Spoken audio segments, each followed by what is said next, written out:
Songs and music is how the soul communicates. So all these songs are like little time capsules of expressions and emotions from ages gone by.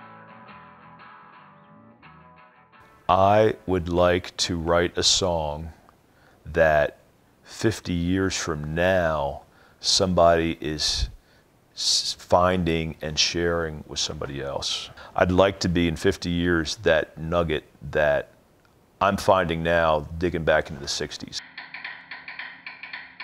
When I was a teenager, I was listening a lot to some Jimi Hendrix. And in one of his songs, he says, the only person that's gonna die is you when it's time for you to die. So live your life the way you want to. That's kind of been my mantra. Probably by the time I was 17, we were starting to play at like local clubs. And in Europe, they really like that rock and roll music is an American exported cultural experience. I was kind of using my American Englishness to get a foot in the door and be kind of a commodity over there. There's not a lot of Americans that were playing music in Toulouse.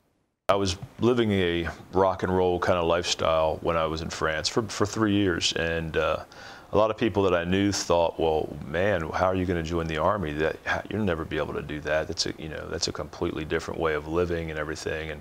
But that was what I liked about it. I was ready for a challenge. I had done the rock and roll vagabond thing, and because I like to experience life, I felt there was a whole nother side of life that I was missing out on.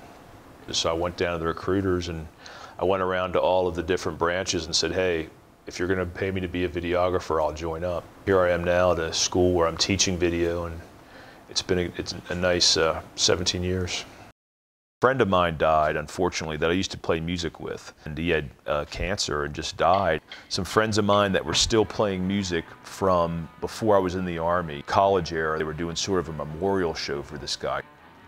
I met up with this guy named Kevin, who I was friends with 20 years ago, and he, was playing guitar and was interested in starting like a 60s era band, and we started playing together, and then we found a drummer, and we've written some songs and came up with the name The Drive-In Beats.